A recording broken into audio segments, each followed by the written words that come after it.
జగన్ ప్రభుత్వము కోడికత్తి సీను కేసును రద్దు చేయాలని డిమాండ్ చేస్తూ ఈ నెల 30వ తేదీన విజయవాడలో ప్రెస్ క్లబ్లో సదస్సు కరపత్ర ఆవిష్కరణ జరుగుతుందని దళిత హక్కుల పరిరక్షణ సమితి నాయకులు నిర్ణయాలు తెలిపారు. స్థానిక దళిత హక్కుల పరిరక్షణ సమితి కార్యాలయంలో ఏర్పాటు చేసిన మీడియా సమావేశంలో పాల్గొని మాట్లాడారు. ఈ కార్యక్రమంలో దారా అంజయ్య, తానికొండ ఆనంద్, కాకుమార రవి, మేకల ఆదినారాయణ, యోగయ్య తదితరులు బాగున్నారు.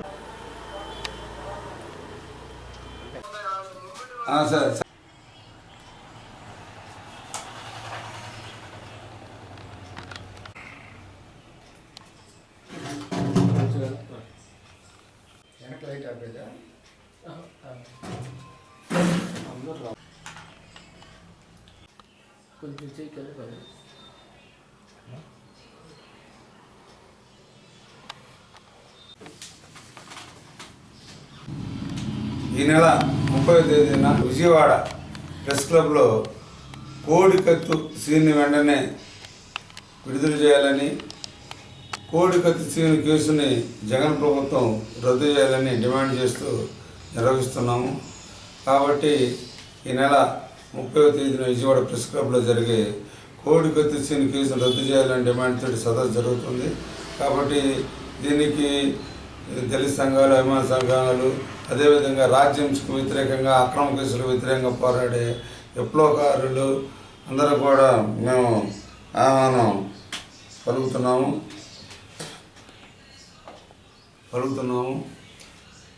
మనకి కోడికత్తి సీన్ కేసుగా ఇది విశాఖపట్నం ఎయిర్పోర్ట్లో 2018 అక్టోబర్ 25వ తేదీన అప్పుడు ప్రతిపక్ష నేతగా జగన్ ఉన్నాడు. విశాఖపట్నం ఎయిర్పోర్ట్ లాంజీలో కోడికత్తితోటి అతని మీద దాడి చేయడం జరిగింది. దాని మీద కేసు నమోదైంది. కానీ అప్పటి నుండి ఆ కోడికత్తి సీని పేరు చెన్నపల్లి శ్రీనివాసరావు. వాళ్ళది తూర్పు మన డాక్టర్ అంబేద్కర్ కోనసీమ జిల్లా ముమ్మడివరం గ్రామం అతనిది. అతను ఎస్సీ ఒకడు.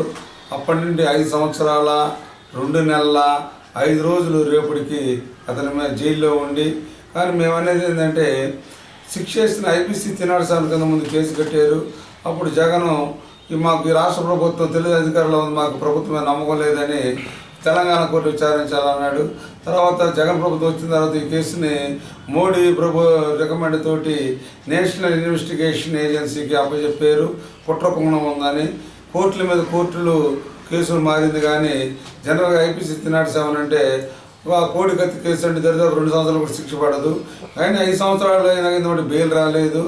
ఎన్ఐఏ వాళ్ళు కూడా విచారించి ఈ కేసులో కుట్రకోణం ఏమీ లేదు, కేవలం ఇది హత్యా ప్రయత్నం, మామూలు సాధారణ దీంట్లో కుట్ర ఏమి లేదని చెప్పారు. కానీ అసలు విశాఖపట్నం ఎయిర్పోర్ట్లో ఈ శ్రీనివాసరావు కత్తి ఎవరిచ్చారు, దీని వెనక ఎవరున్నారు, వైసీపీ వాళ్ళే ఉండారని చెప్పి ప్రచారంలో ఉంది.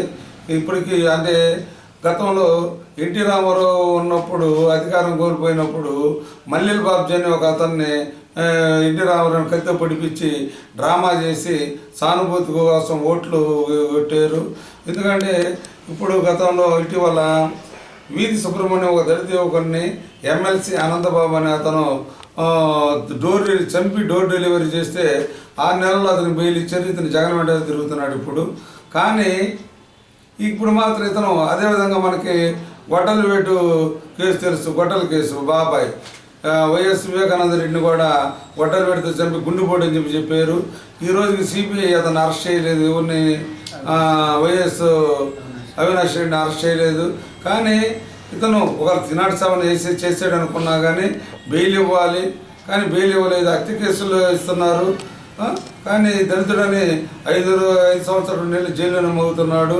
ప్రభుత్వం ఇతను దళితుల ఆరాధ్య దైవం, దళితుల మేనమామ, క్రైస్తవుల ఆరాధ్యమైన జగన్ ప్రభుత్వం వెంటనే ఇటీవల రాష్ట్ర జగన్ ప్రభుత్వం ఎన్నికలు వస్తున్నాయి కాబట్టి ఎంఆర్పిఎస్ల అల్లల కేసులు, మరేవిధంగా రాపూర్లో మారల పోలీస్ స్టేషన్ మీద దాడి చేసిన కేసులు 19 కేసులు రద్దు చేశాడు.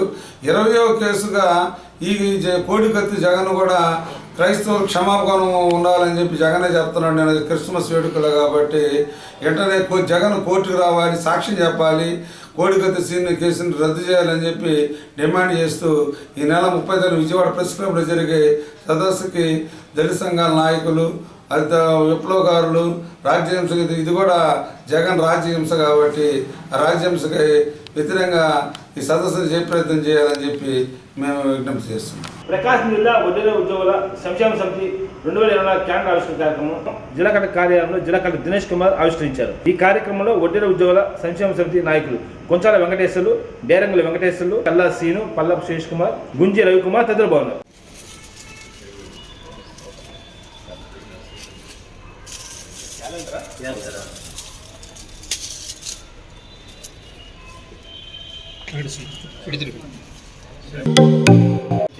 క్యాలెండర్ కలెక్టర్ గారి చేతుల మీదుగా ఆవిష్కరించుకోవడం చాలా సంతోషంగా ఉంది.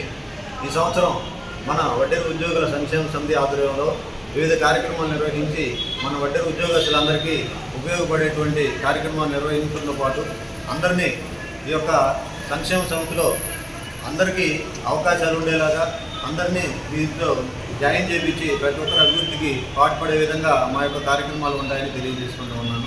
Thank you very much. Congress party 135 Ayurveda దినోత్సవ కార్యక్రమం ప్రకాశం జిల్లా కాంగ్రెస్ పార్టీ కార్యాలయంలో నగర పార్టీ మహిళా అధ్యక్షులు దాసరి నాగరాజ్ ఆధ్వర్యంలో నిర్వహించారు. ఈ సందర్భంగా జెండా ఆవిష్కరించారు.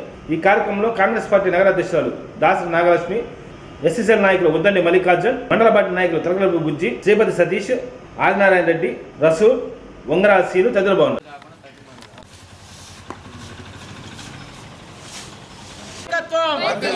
వర్ధిల్లాలి గిడుగు రుద్రరాజు గారి నాయకత్వం, వర్ధిల్లాలి మల్లికార్జున ఖర్గే గారి నాయకత్వం, వర్ధిల్లాలి కాంగ్రెస్ పార్టీ. జై కాంగ్రెస్, జై కాంగ్రెస్, జై కాంగ్రెస్, జై కాంగ్రెస్.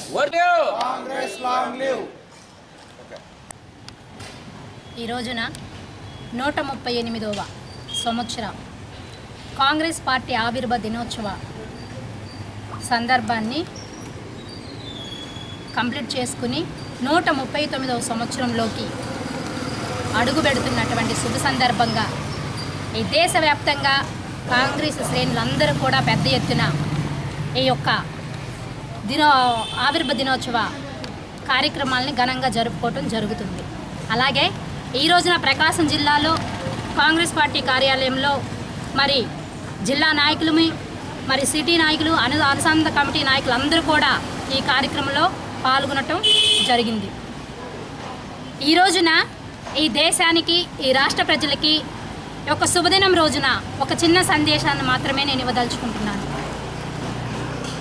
ఈ దేశానికి కానీ ఈ రాష్ట్రానికి కానీ అభివృద్ధి అనేది ఉంది అన్న పేద బడుగు బలహీన సామాజికానికి సంబంధించినటువంటి ప్రతి ఒక్కళ్ళకి సంపూర్ణమైనటువంటి న్యాయమైనటువంటి భద్రత కలిగినటువంటి పరిపాలన జరిగింది అంటే అది ఒక కాంగ్రెస్ పార్టీ ఆధ్వర్యంలోనేనని నేను ఈ రోజున గర్వంగా చెబుతున్నా.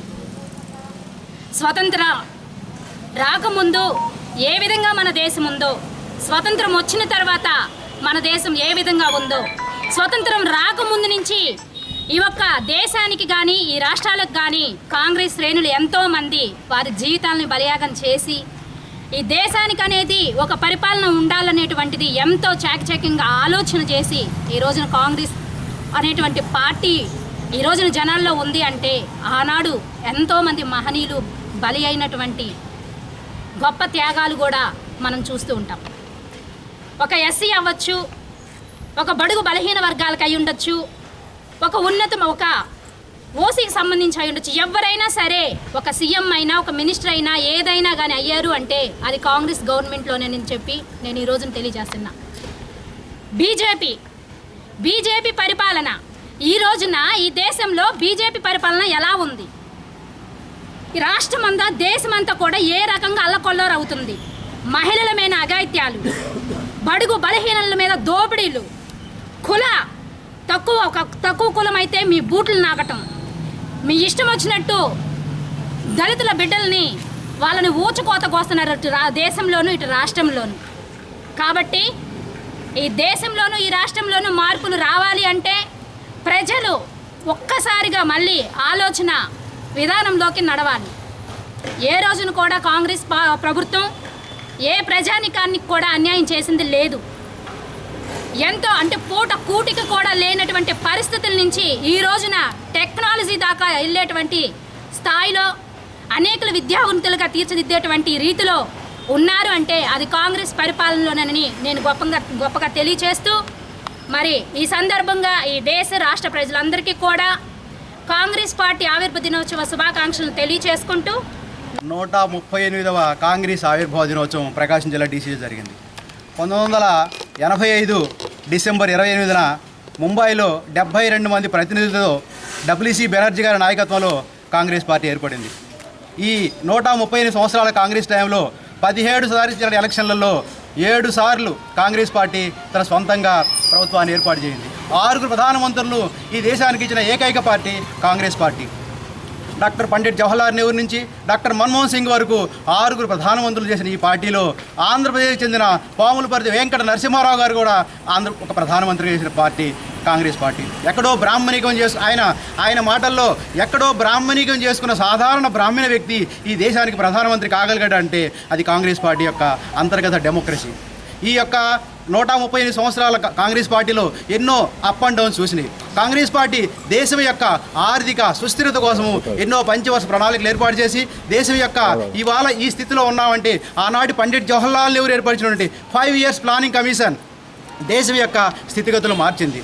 ఆ తర్వాత రాజీవ్ గాంధీ గారు కానివ్వండి, డాక్టర్ మన్మోహన్ సింగ్ గారు కానివ్వండి, డాక్టర్ మన్మోహన్ సింగ్ గారి టైంలో భారతదేశం యొక్క ఆర్థిక వ్యవస్థ చాలా అస్తలాకుతల ఉన్న సమయంలో దేశం యొక్క సరళీకృత ఆర్థిక విధానాలు తీసుకొచ్చి కాంగ్రెస్ పార్టీ ఇవాళ భారతదేశం యొక్క ఔన్నత్యాన్ని కాపాడగలిగింది. ఈ పార్టీ 138 సంవత్సరాలు చేసుకున్న తరుణంలో నాగ్పూర్లో డాక్టర్ మల్లికార్జున ఖర్గే గారి యొక్క నాయకత్వంలో భారత్ జోడో మైదానంలో కాంగ్రెస్ పార్టీ ఆవిర్భావాలు జరిగినాయి. ఇవాళ ఈ దేశంలో ఈ యొక్క ఆంతరిక ప్రజాస్వామ్యము డెమోక్రసీ అభివృద్ధి చెందాలంటే కాంగ్రెస్ పార్టీ యొక్క అంతర్గత విషయంగా మేము భావిస్తున్నాం. ఈ సందర్భంగా దేశ ప్రజలందరికీ మనవి చేస్తున్నాం, కాంగ్రెస్ పార్టీని ఆదరించండి. దేశం యొక్క ఆర్థిక సామాజిక అన్ని విషయాల్లో తోడ్పడుతుందని ఆశిస్తున్నాం. ఈరోజు ప్రకాశం జిల్లా కాంగ్రెస్ పార్టీ కార్యాలయం ముందు 138వ ఆవిర్భావ దినోత్సవం జరుగుతుంది. కాంగ్రెస్ పార్టీ ఇప్పటికి ఉద్భవించి కరెక్ట్గా 138 సంవత్సరాలు పూర్తయిన సందర్భంగా ఈ కార్యక్రమం నిర్వహించుకోవడం జరిగింది. ఈ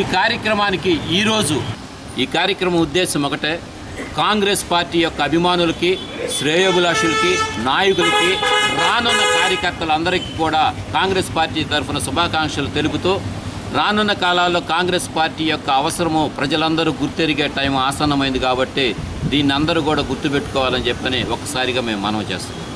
ప్రజలందరికీ 138వ కాంగ్రెస్ పార్టీ ఆవిర్భావ దినోత్సవ శుభాకాంక్షలు. రాబోయే రోజుల్లో 139వ ఆవిర్భావ దినోత్సవానికి ఖచ్చితంగా అసెంబ్లీలో 15 మంది కాంగ్రెస్ పార్టీ తరపున ఎమ్మెల్యేలు, 3 ఎంపీలు ఖచ్చితంగా వెళ్ళబోతున్నారని తెలియజేస్తూ, రాబోయే రోజుల్లో ఈ ఆఫీసు పట్టదనే విషయాన్ని, అంటే కాంగ్రెస్ శ్రేణులు మొత్తం వెళ్ళిన పార్టీలో నుంచి బయటికి వెళ్ళిన వాళ్ళంతా మళ్ళీ వస్తున్నారు, కాంగ్రెస్ పార్టీ ఉర్రూసులు ఊగబోతుందని ఈ సందర్భంగా తెలియజేస్తూ మరొకసారి ఆవిర్భావ దినోత్సవ శుభాకాంక్షలు. ఈరోజు రాష్ట్ర దేశ కాంగ్రెస్ పార్టీ ఆవిర్భావ దినోత్సవం రోజు 138వ సంవత్సరం దాటి 39లోకి వస్తున్నాము. ఈ దేశం అంతా రాబోయే రోజుల్లో మంచి పరిపాలనను కోరుకుంటున్నాం. రాహుల్ గాంధీ అయితేనే మన రాష్ట్రానికి ఫలితం దక్కిద్దని జనాల్లో బాగా టాక్ అయిపోయింది. అదేవిధంగా రాబోయే రోజుల్లో షర్మిల గారు కూడా మనకు వస్తే మా పార్టీ ఇంకా బలోపేతం అయిద్దని కోరుకుంటూ జిల్లా కాంగ్రెస్ పార్టీ ఏదా సుధాకర్ రెడ్డి ఆధ్వర్యంలో ఈ కార్యక్రమం చేస్తూ ముగిస్తున్నాను. నమస్కారం.